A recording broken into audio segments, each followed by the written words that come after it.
Romper হেসেলে সবাইকে স্বাগত। তো দেখুন, কলার মোচারটা অনেক দিন আগেই ঝরে গেছে, বাড়ি ছিলাম না, ভিডিও পাচ্ছ না সেটা জানো। দার্জিলিং ছিলাম, তো সে কলা পেকে কুলুতে খেয়ে নিয়েছে। এদিকে পেঁপে গাছেও পেঁপে পেকে রয়েছে, সব জোরে জোরে পড়ে যাচ্ছে। আর একটা কলার পড়বে, তো কলাটা আগে পেরে নেই, তারপরে মোচা দেখছি পরে।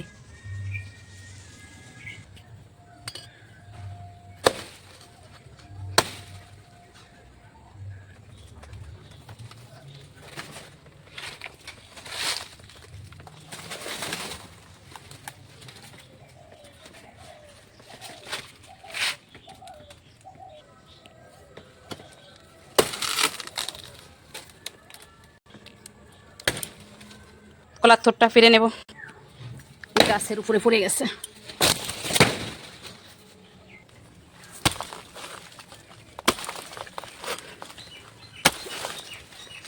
কলাটা তো কেটে নিলাম, থোরটা বের করে নিই।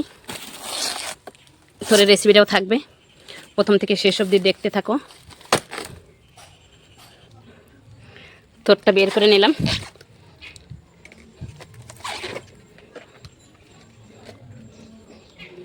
আরও রয়েছে। কলা নিরামিষ একটা রেসিপি হবে, দেখতে থাকো, আশা করি ভালো লাগবে।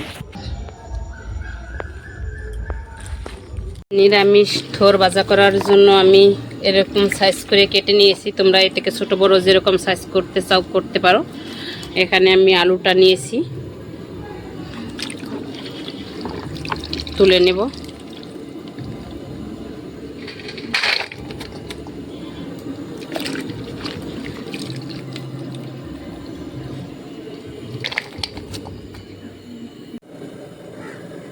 থোরটাই আমি তুলে নিলাম।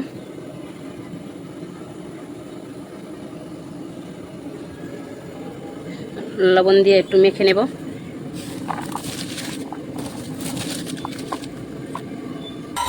কড়াইয়ে তেল দেব, আগে ভেজে রেখে দেব।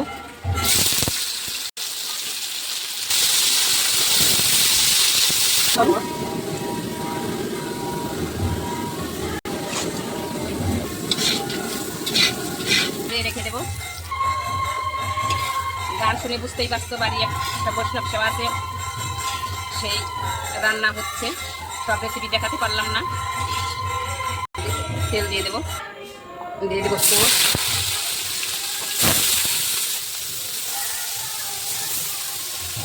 আগে কিন্তু অল্প লবণ দেওয়া আছে, লবণ, পরিমাণ মতন হলুদ,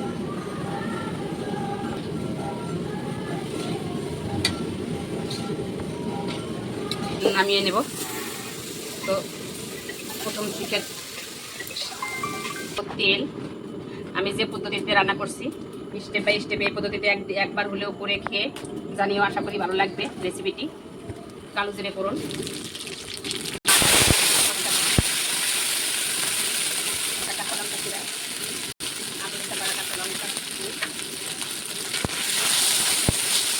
লবণ নরম হয়ে যাবে, দিয়ে দেবো থোরটা,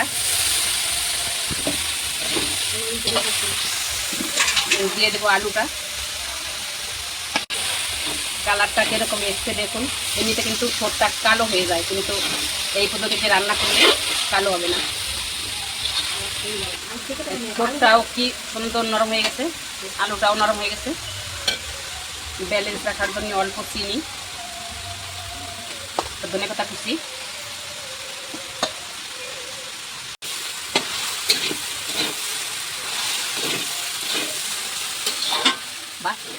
বাড়ি যে মশলাটা করে রাখবো দিয়ে দেবো, নামিয়ে নেবো, হয়ে গেছে। দিয়ে দিলাম উপরে। তো প্রথম থেকে শেষ অবধি দেখার জন্য অসংখ্য ধন্যবাদ। দেখা হচ্ছে নতুন আর একটা রেসিপিতে।